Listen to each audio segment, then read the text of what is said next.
We thought one of the storylines going into training camp would be the George Pickens contract dispute because that's just what the Cowboys do. If it is summertime, you can set your watch to it. It is going to be a contract dispute throughout training camp. It is headline garnering. Not this year, though. Jerry said, so far, anyway. Not yet. Never know. Not yet. But GP is at camp. Yeah. He's I'm surprised. participating, practicing, he's smiling, he's there and he's involved. And it doesn't look like there's any sort of hold-in going on at all. But there might be next year because the way the contract's set up, he's signed the franchise tag. Or he might be elsewhere at this time next year. Could be traded.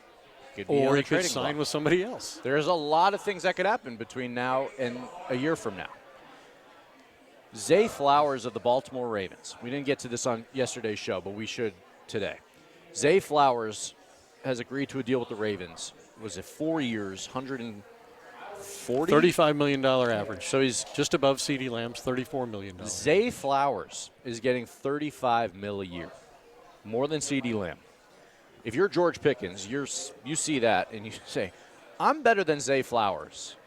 I'm not taking less than that. And that's sort of where, unless it's the market, and it resets. But I just don't see any universe in which GP is getting less than that. Well, how about, Jackson Smith and Jigba, who deserves it, right? Sure, 42. $42.5 million with the Seahawks. That deal was done this offseason. Drake London, $35.5 million from the Falcons. That deal's done. Zay Flowers. So there's 3 prominent receiver deals that have all exceeded what CeeDee Lamb averages.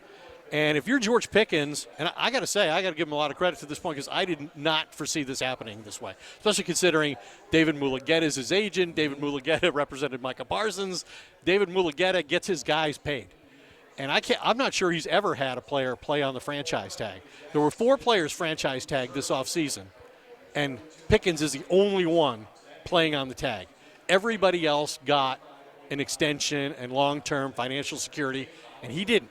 Now, I understand that he went from $3.5 million last year to $27.2 million this year. It's a substantial raise, but he's still he's not only underpaid, but he's underpaid specifically because the team he's playing for that he had a great first season with is allowed to take advantage financially of one contract, and they decided it was going to be him.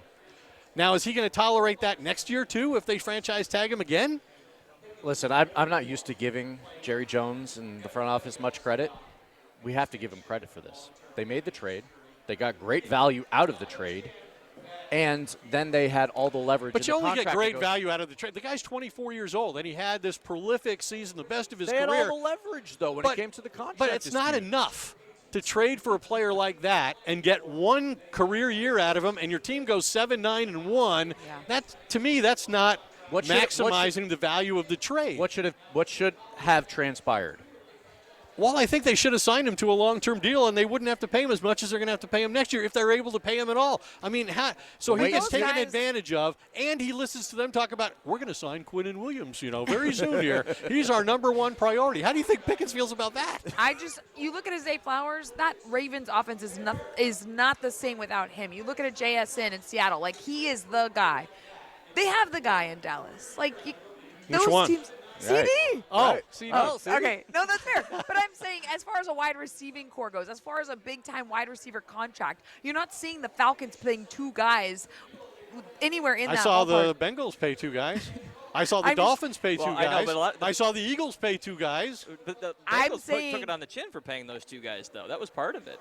They haven't been able to flesh out. Yeah, they have the same problem Dallas does. They're all offense and no defense. But the funny thing is you wait 2 years, and all of a sudden both those guys look like bargains. Because that's what happens. It keeps resetting. Well, Chase is still the second highest paid, but he's a unique player at that position. But, yeah, I give Jerry credit for taking – when they came out and said we're going to franchise tag him and we're not going to negotiate with him a long-term deal, I thought doomsday was coming. Yeah.